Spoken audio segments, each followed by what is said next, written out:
It.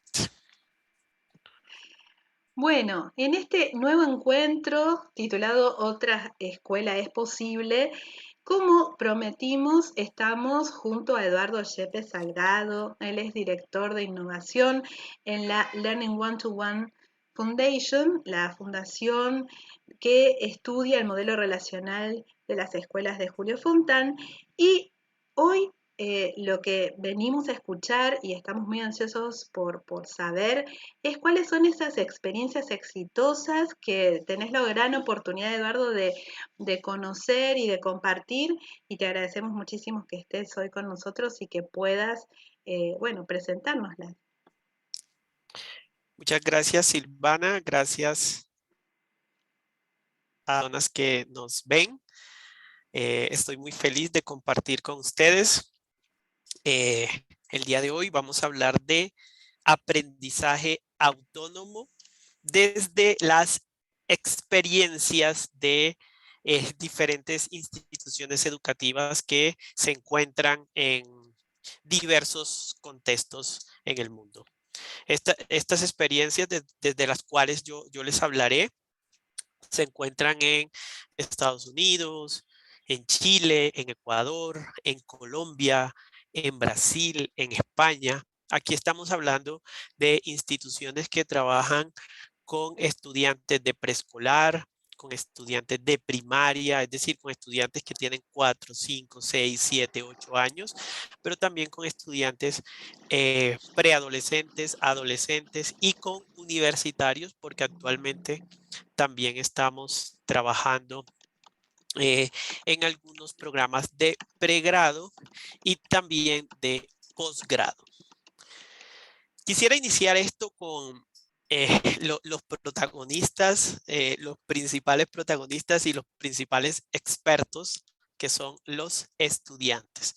Entonces, en, un, en pandemia, empezando la pandemia, nosotros convocamos a una reunión a estudiantes de zonas rurales de Colombia, de zonas urbanas, de Ecuador, para conversar sobre aprendizaje autónomo, sobre qué ventajas estaban viendo, qué ventajas estaban sintiendo que tenían frente a sus amigos que estudiaban en otros colegios, teniendo en cuenta que ellos estaban practicando habilidades de aprendizaje autónomo. Entonces, y de esa reunión, yo les podría compartir posteriormente el video completo para que lo puedan ver y analizar, pero veamos qué dicen los estudiantes.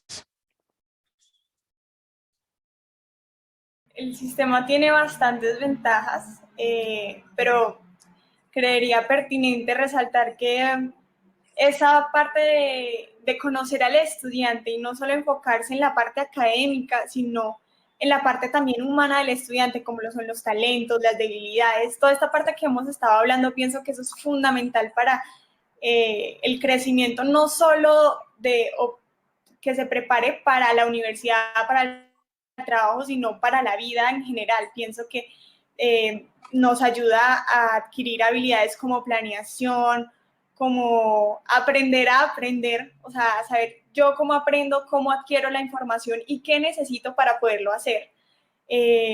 Incluso, pues ahorita, tal vez tocando un poquito lo que está pasando alrededor del mundo, pues el colegio nos ha preparado para nosotros aprender solitos y guiarnos como en esa parte de, bueno, no está en este momento mi profesor aquí presencial, bueno, no me voy a quedar varado y voy a aprender, yo ya sé cómo aprendo, cómo adquiero la información y eso creo que para cualquier persona es algo muy valioso y que hace que uno potencialice en realidad lo que uno es. Son varias las ventajas. En realidad voy a irme por el tiempo, poder organizar nuestros propios horarios. Como les decía, me gustaba mucho jugar videojuegos, entonces podía tener mi espacio libre para jugar sin descuidar mis trabajos.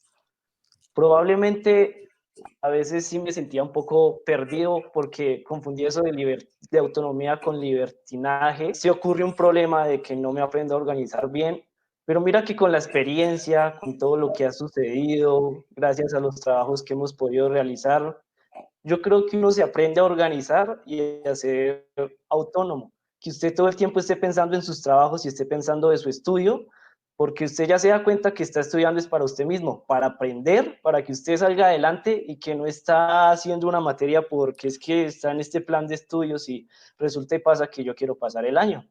No, nos da esa libertad de poder organizarnos, de poder conocernos, de poder trabajar, poder expresarnos libremente. Tal vez es una cosa que me gusta de este modelo, que usted no radica que un estudiante tenga que presentar las cosas de una forma, sino que usted ya le pueda meter, como quien dice, en su propio estilo en cada trabajo que hace. Yo creo que ya tal vez los profesores hasta puedan conocer cómo es usted realmente. Usted ya no se queda en la típica máscara de un buen estudiante, sino da a conocer sus otras partes, sus sentimientos, cómo le gusta trabajar, si usted es alegre, creativo. Organizarnos de acuerdo al plan escolar que a nosotros nos entreguen y así como evitar ese estrés y esa frustración de no sé qué voy a hacer, no sé cómo lo voy a hacer, cuándo lo tengo que entregar, cuándo no lo tengo que entregar, mañana hay tarea, mañana no hay tarea y llama a los compañeros y asustado, el profe me va a calificar esto, aquello, lo otro.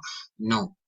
Nos regalan una herramienta muy poderosa y también es un soporte en esta metodología que es la planeación, que es un medio por el cual nosotros nos podemos organizar nuestro tiempo, nuestras horas. En mi colegio, a pesar de que siempre hemos tratado de convertir a los estudiantes en personas autónomas, no es como que los abandonamos en este proceso, ¿no? Sino que es una transformación constante en la cual para usted convertirse en una persona autónoma, no es necesario que haya una evaluación de una escala de 1 al 10 respecto a todos los referentes de la autonomía, pero sí necesita opiniones para usted construirse a sí mismo. Muy bien. Entonces, me encanta esta frase con la que terminan los estudiantes y dicen construirse a sí mismo. Y lo digo porque estos estudiantes están desarrollando un compromiso.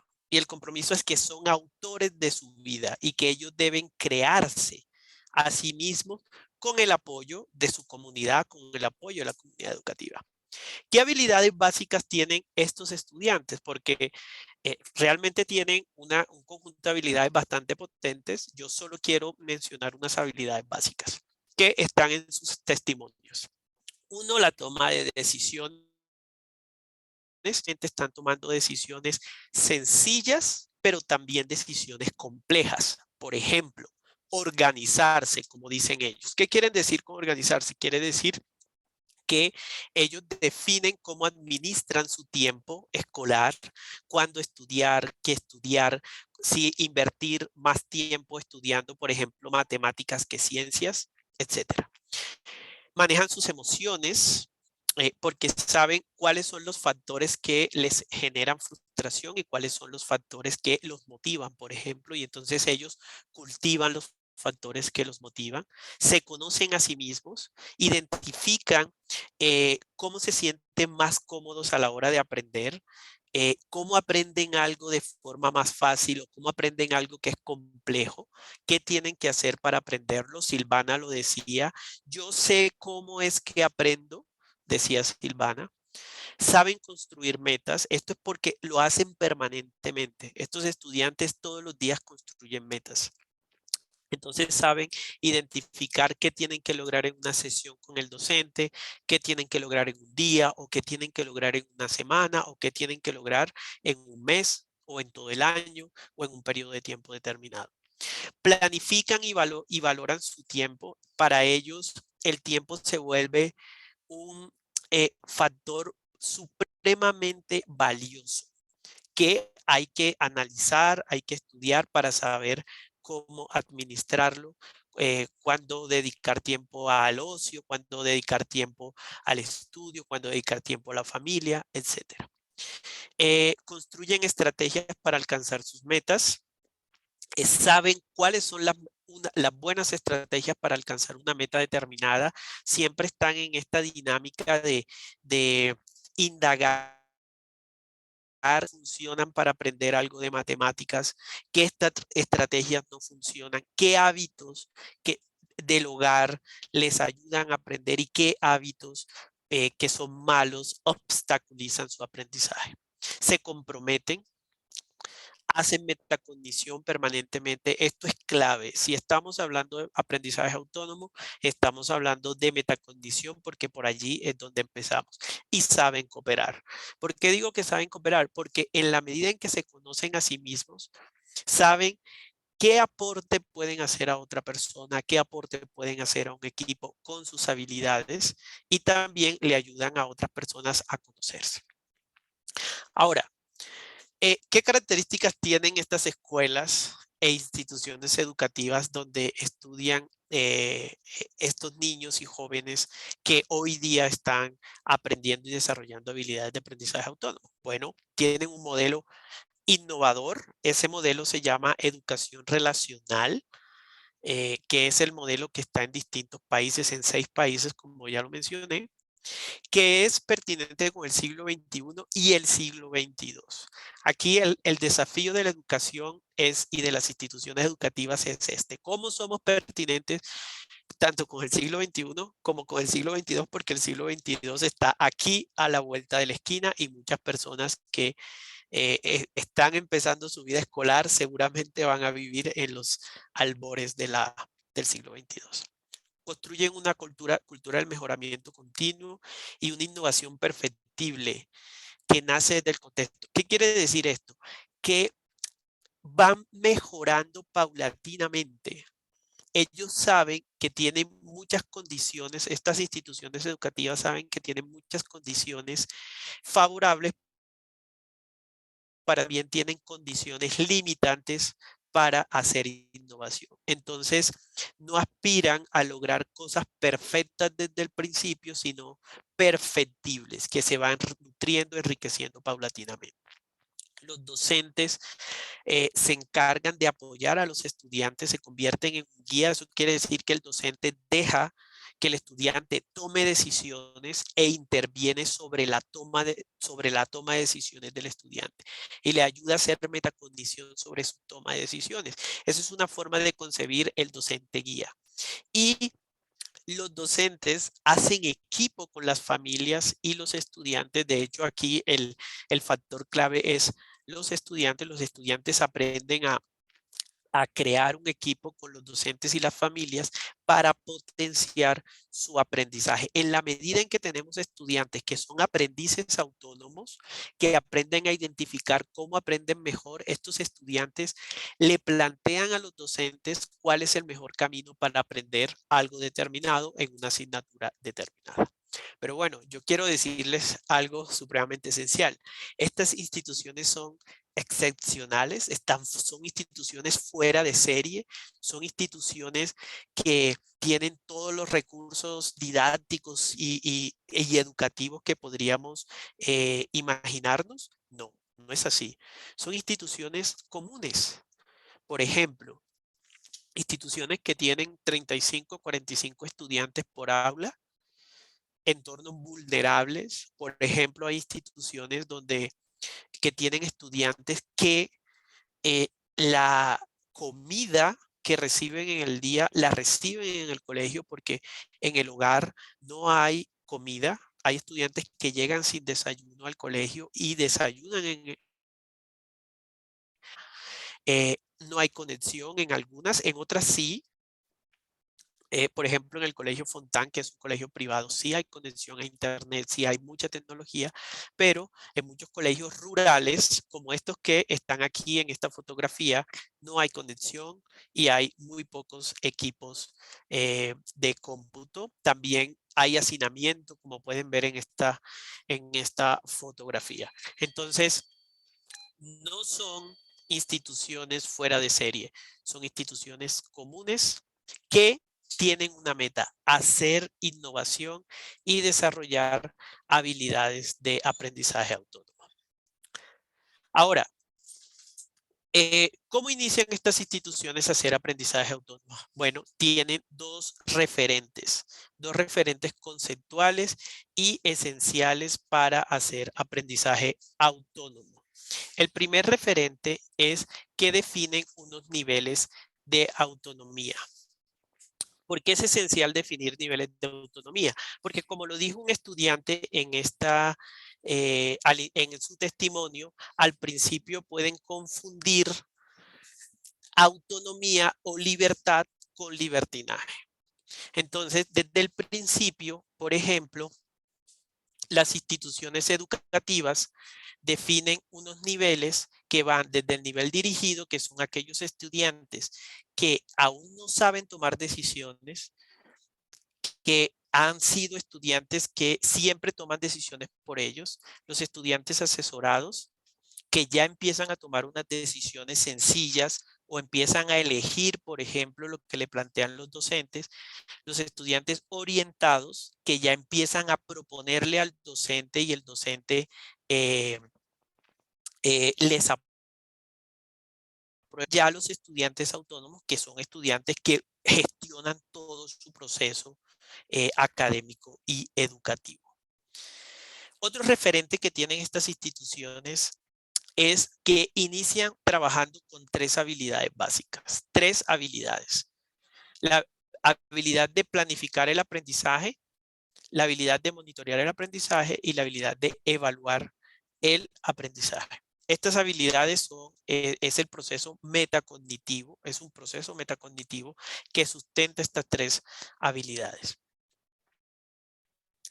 Voy a hacer un énfasis aquí, es que el aprendizaje autónomo tiene un conjunto de habilidades y subhabilidades bastante amplio, pero nuestra experiencia y la experiencia de todas las instituciones rurales, urbanas con las que hemos trabajado, nos muestra que siempre es esencial empezar con 3 habilidades. La habilidad de planificar, podríamos decir o podríamos subdividirla en la habilidad de crear metas, de saber priorizar y de organizar estrategias. Entonces, los estudiantes que empiezan con el aprendizaje autónomo aprenden a saber qué debo aprender, qué debo hacer, de todo lo que tengo que hacer, qué es primario, qué es secundario y de todo lo que tengo que hacer, cómo lo voy a hacer. Esas son las preguntas que se hace el estudiante. Son las preguntas que se hace cualquier experto. Ustedes, las personas que me escuchan seguramente son expertos en una disciplina y seguramente cuando van a hacer una actividad, cuando van a resolver un problema de su disciplina, siempre preguntan qué es lo que tengo que resolver, cómo lo voy a resolver, priorizar lo que tengo que hacer. La segunda habilidad, que es monitorear el aprendizaje, le ayuda al estudiante a controlar sus acciones, controlar lo que está haciendo mientras está actuando, mientras está resolviendo un problema, mientras está ejecutando un proyecto, por ejemplo, mientras está escribiendo un ensayo. Entonces, al monitorear, lo que hace el estudiante es identificar avances, identificar errores. Esto es esencial porque generalmente el estudiante que no es aprendiz autónomo espera que el docente le señale los errores. Eso es una práctica bastante ineficiente e ineficaz, porque eso significa que el estudiante no le apunta a hacer un trabajo excelente, por ejemplo. Por el contrario, el estudiante que tiene habilidades de aprendizaje autónomo empieza a aprender o a asumir ese compromiso de identificar errores. Identificar también los avances, identificar las causas frecuentes de sus errores. ¿Y por qué es importante identificar las causas frecuentes de los errores? Porque así mismo el estudiante puede, por ejemplo, generar una estrategia para bloquear esa causa. Por otro lado está revisar las estrategias. Como ya lo mencioné en la anterior habilidad, el estudiante aprende a definir cuáles son las estrategias eficaces para lograr una meta y entonces con el monitoreo verifica si sus estrategias están funcionando o no.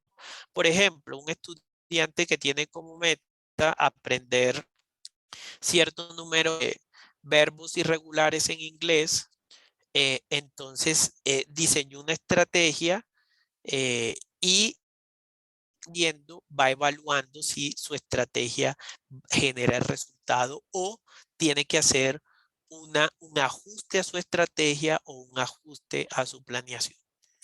Y la tercera habilidad, que es evaluar el aprendizaje, que le ayuda al estudiante, por un lado, a aprender a valorar sus metas, si logró lo que se propuso, si las estrategias funcionaron o no funcionaron, conocerse mejor. Esto es esencial para el aprendizaje autónomo. El estudiante, el aprendiz autónomo es un aprendiz que se conoce, que sabe qué le motiva, qué lo desmotiva, qué buenos hábitos tiene, qué malos hábitos tiene, qué estrategias funcionan para aprender algo. Por ejemplo, hay estudiantes que aprenden a identificar en qué momentos son más creativos, en la noche, al principio del día, al mediodía. Eso hace parte del aprendizaje autónomo. Y asumir un compromiso para mejorar. Cuando un estudiante ejecuta esta habilidad, lo que hace es identificar qué tiene que mejorar. Por ejemplo, un estudiante puede identificar que tiene muy mala memoria para aprender requisitos. Entonces el docente le presenta unos criterios de evaluación, unos requisitos, y dice, este trabajo consiste en hacer esto y debe tener el criterio A, el criterio B y el criterio C. Y el estudiante se da cuenta que siempre se le olvidan los criterios. Bueno, el estudiante puede ejecutar una estrategia sencilla, que es: voy a tener siempre un listado de criterios porque a mí se me olvidan y no los entiendo. Eso es asumir un compromiso para mejorar, que muchas veces son nuevas acciones sencillas, pero en ocasiones puede ser practicar un hábito. Muy bien, vamos a ver algunas estrategias también basadas en los testimonios, las historias y las experiencias de docentes que están fomentando actualmente aprendizaje autónomo. También les puedo compartir el webinar de donde saqué esto. Sara Vila es una docente de Brasil, es una docente de primaria, trabaja con niños de 5 a 8 años. Entonces Sara dice que las estrategias que utilizan en su escuela tienen una característica esencial, que ponen a los estudiantes siempre a tomar decisiones de forma intencionada, generan espacios, generan condiciones para que los estudiantes tomen decisiones. Yo más adelante les voy a hablar, les voy a profundizar un poco en esto. Y dice, hace una reflexión muy potente que a mí me encanta, y dice: tomar decisiones no es algo de un momento de la vida que llega en la adultez, sino que es de toda la vida. Toda la vida. Entonces aquí ella nos invita a pensar en esto que yo llamo la falacia de la adultez, y es que muchas veces esto del aprendizaje autónomo se espera en la universidad, porque ahí es donde son aparentemente ya adultos y pueden hacerlo, pero no se empieza a cultivar y a fomentar desde temprana edad. Cecilia Palavecino, que es una docente también de niños de 5 a 7, trabaja en Estados Unidos, y dice: trabajo con rutinas, esto es esencial, las rutinas con propósito. Las rutinas le ayudan a los estudiantes a aprender estrategias. Esto del aprendizaje autónomo tiene en el fondo unos requisitos. Uno, estrategia, pero pueda tomar decisiones. Pero lo segundo es que el estudiante aprenda permanentemente estrategias. El aprendiz autónomo es alguien que va aprendiendo nuevas estrategias, creando un banco de estrategias para resolver problemas. Tengo que hacer algo, apelo a una estrategia del pasado y entonces con eso armo una nueva estrategia. Y eso es lo que está haciendo Cecilia con los estudiantes. Le pone rutinas en donde los estudiantes saben que todos los días van a encontrar una serie de pasos.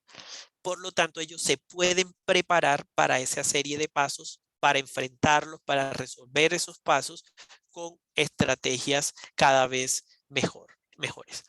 Y Elizabeth González, que es una docente en Francia, trabaja con jóvenes y ella dice que hace una co-construcción con los estudiantes. Esta es otra estrategia donde los estudiantes construyen, por ejemplo, las actividades, lo que van a aprender, cómo lo van a aprender, y eso le fomenta la autonomía. Además, ella fomenta las estrategias de autoevaluación para que el estudiante se conozca mejor, aprenda a identificar sus habilidades, sus áreas de mejora. Esto tiene que ver con el aprendizaje. Entonces, veamos en concreto unas estrategias que surgen de las experiencias de las escuelas y de las instituciones educativas que usan educación relacional para fomentar el aprendizaje.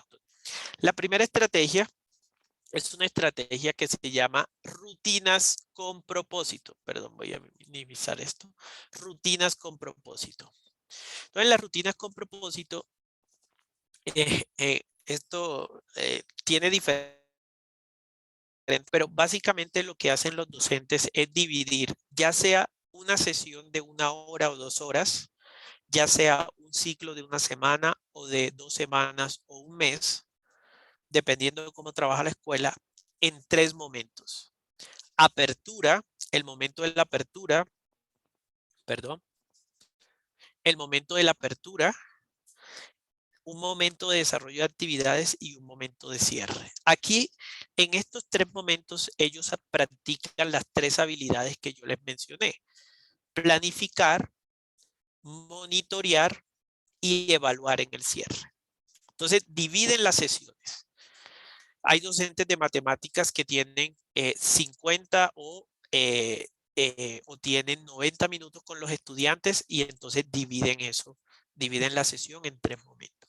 ¿Cuál es el objetivo del estudiante en el primer momento? Tener una meta, tener una estrategia y tener un plan. ¿Cómo apoya, por ejemplo, el docente en el primer momento? Le ayuda a activar saberes previos. Esto es esencial. De hecho, quizás uno de los errores de la educación es que dejan de lado el momento de activación de saberes previos. Sin activar saberes previos no hay aprendizaje. Y esto es algo que se ha verificado científicamente ya durante muchas décadas, pero es uno de los elementos que más se dejan de lado. Ser claro con la meta, porque muchas veces los docentes son muy abstractos en lo que hay que aprender, o a veces se empieza una sesión sin que el estudiante sepa qué es lo que va a aprender. Entonces aquí el docente, por ejemplo, genera momentos de conversación en la apertura con los estudiantes para que quede claro qué es lo que vamos a aprender. Hay docentes que, por ejemplo, presentan ejemplos. Supongamos que van a hacer un proyecto. Presentan ejemplos, 2 o 3 ejemplos de lo que se va a lograr.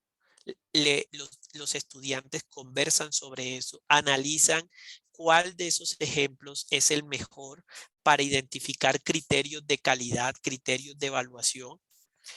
Y también los docentes fomentan estrategias entre los estudiantes. Entonces, los estudiantes dicen, bueno, yo lo haría de esta manera, supongamos que es un problema de matemáticas, yo lo resolvería de esta manera, otro estudiante dice, yo lo resolvería de esta otra manera, etcétera. Eso hace que los estudiantes tengan claro qué vamos a hacer, qué vamos a aprender y cómo lo vamos a aprender. El desarrollo de actividades que tiene como propósito alcanzar la meta, efectivamente, y cooperar, es decir, si ya se propusieron aprender algo y lograr algo en el desarrollo de actividades, lo que van a hacer es alcanzar. ¿Qué hace el docente aquí? Retroalimenta y fomenta la metacognición. Hace una retroalimentación teniendo en cuenta los logros de los estudiantes y lo que les falta por lograr. No lo que está bien y lo que está mal, porque eso a veces frustra a los estudiantes, sino los logros.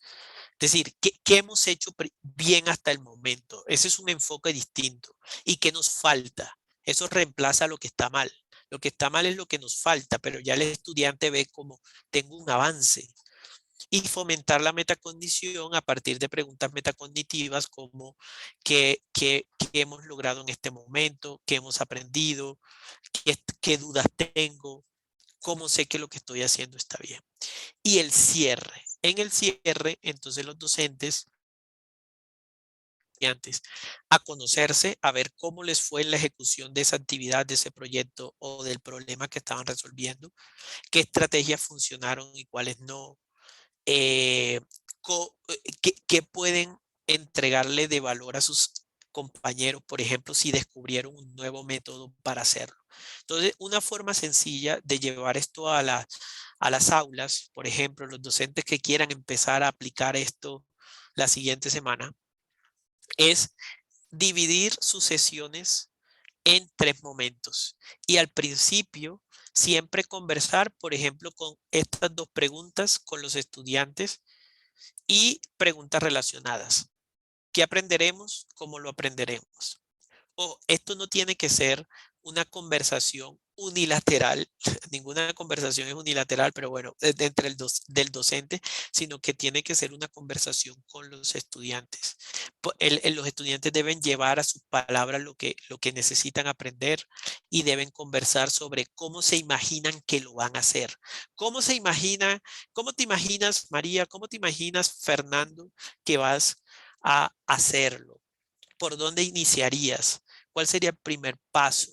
¿Cuál sería el segundo paso? ¿Qué crees que necesitarías? Y ahora tú, Julián, y así comienzan a conversar. Eso es un primer momento muy potente que les da seguridad a los estudiantes. En el segundo momento, es decir, cuando ya los docentes, estudiantes están trabajando, los docentes pueden hacer unos momentos nuevamente de conversación para que ellos hablen de lo que han aprendido, de lo que han logrado, de qué está funcionando bien, de qué no está funcionando, y ahí mismo toman decisiones. Eso le ayuda a los estudiantes a aprender a evaluar su trabajo.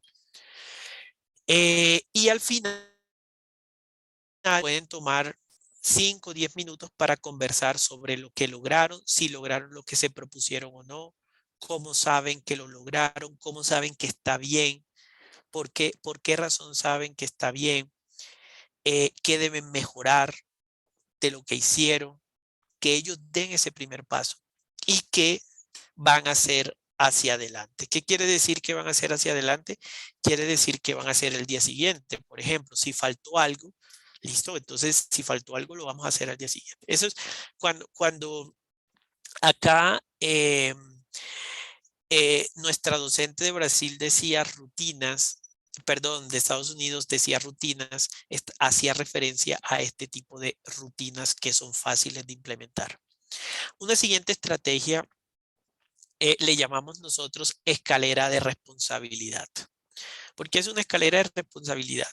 Porque primero empezamos con que los estudiantes comprendan el camino. Los docentes plantean una estrategia didáctica, por ejemplo, y los estudiantes deben comprenderlo.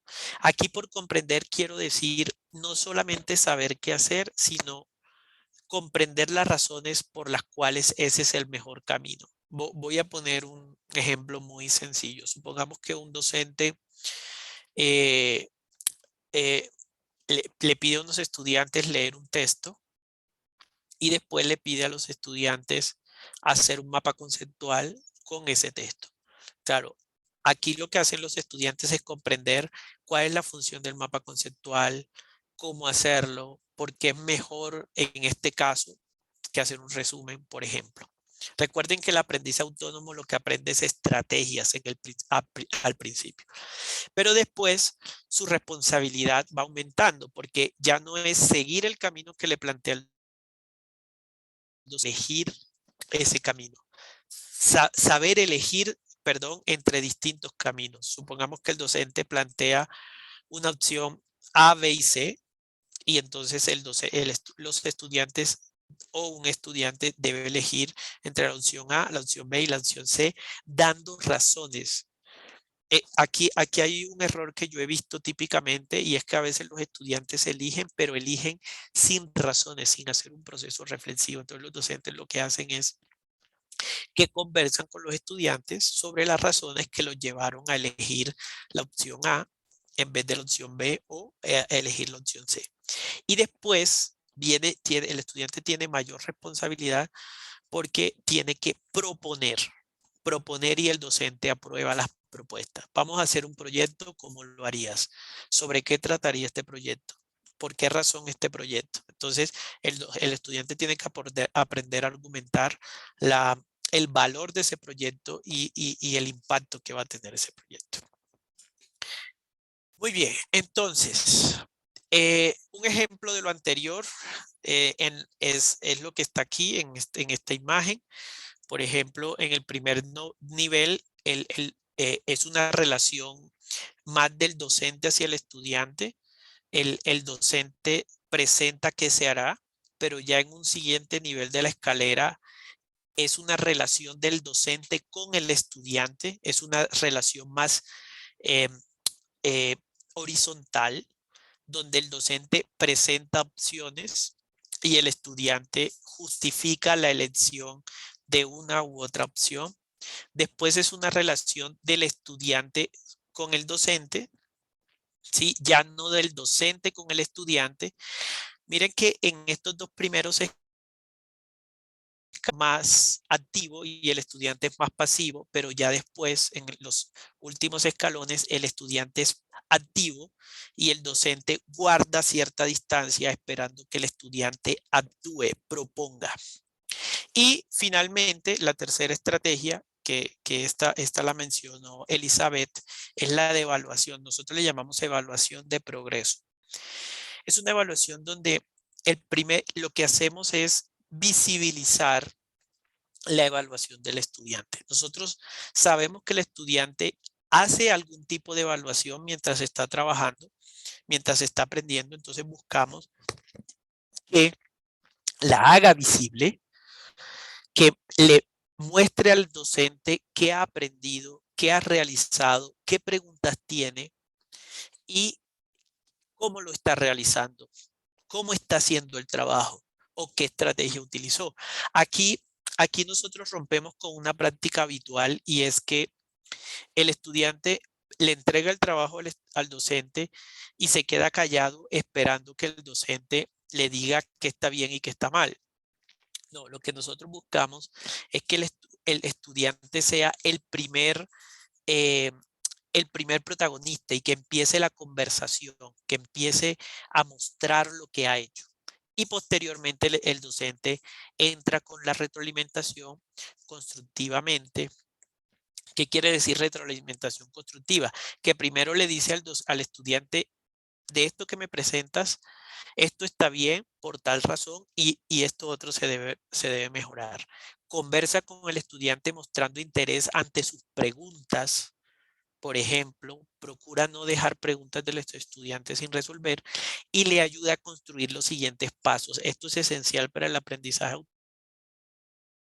que para que el estudiante continúe su trabajo de forma más o menos independiente, necesita tener la seguridad de que sabe cuáles son los pasos. Entonces, si ya ha avanzado en algo, la retroalimentación del docente también debe incluir no solo que está bien y que se debe mejorar, sino también cuáles podrían ser los siguientes pasos, dónde investigar lo que falta, cómo investigarlo, cómo mejorar algo. Muy bien, muchas gracias. Entonces, estas son las experiencias y estrategias que surgen de la experiencia de las instituciones que usan educación relacional para fomentar el aprendizaje autónomo. Hay muchas más estrategias, sin embargo, me centré en 3 que son supremamente determinantes para empezar con el proceso de aprendizaje autónomo en instituciones educativas que en el pasado no han utilizado aprendizaje autónomo. Me parece súper interesante todo lo que nos compartiste, Eduardo, y me parece muy desafiante empezar a pensar en la educación del siglo XXII. Realmente tenés mucha razón, que nos parece como muy lejano, pero no, está a la vuelta de la esquina y tenemos que planificar cómo va a ser esa educación. Ya no estamos desarrollando habilidades para el siglo XXI, que ya está promediando. Entonces me parece muy importante esto que señalabas. Y también me quedo para rescatar parte de todo lo que nos compartiste, me parece sumamente enriquecedor con esta idea de que las instituciones que están atravesando esta transformación, este camino, este recorrido, son instituciones comunes, no es un modelo para pocas instituciones, sino la idea es poder llevarlo a todas las instituciones porque implica formar otro tipo de ciudadanos, si se quiere, ¿no? Así es. Así es, no son instituciones privilegiadas, si se quiere decir así, instituciones afortunadas también podría ser, con muchos recursos, sino, y creo que aquí está el plus, porque una institución con muchos recursos puede hacer cualquier cosa, pero el plus está en encontrar, y a mí me parece que la experiencia de educación relacional tiene ese plus, en encontrar cómo es la clave o cómo es el camino para que una institución que tiene muchas restricciones pueda hacer innovación educativa para fomentar habilidades de aprendizaje autónomo.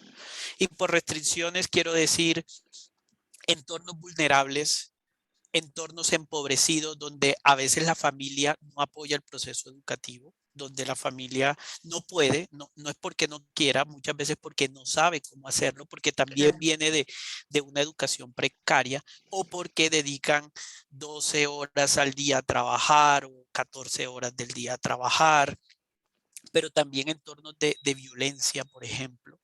Yo conozco escuelas que a su alrededor tienen pandillas, microtráfico, por ejemplo, y entonces eso genera una presión en los estudiantes. O escuelas que están hacinadas, tienen una infraestructura bastante pobre. Estas escuelas pueden hacer innovación educativa y si lo han hecho, estas escuelas, yo siempre digo, cualquier escuela lo puede hacer. Absolutamente. No solamente, digamos, pueden hacerlo, sino que realmente están invitadas a hacerlo, deberían hacerlo, ¿no? Para abrir oportunidades para estos chicos.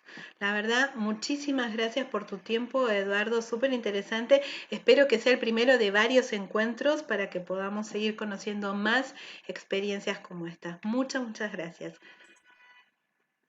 Gracias a ustedes y por supuesto acepto la invitación para profundizar en alguno de los temas o para ampliar otros. Claro que sí. Hasta pronto. Feliz tarde. Bye bye.